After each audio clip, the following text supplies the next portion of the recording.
hazo ngambire byakwenda ngunkore omubiri. Today we're gonna learn how to drink tea or coffee without making it sound like we're drinking porridge. All you need is a cup of coffee.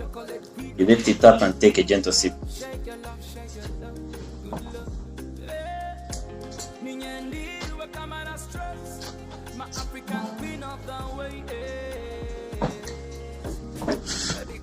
Thank you.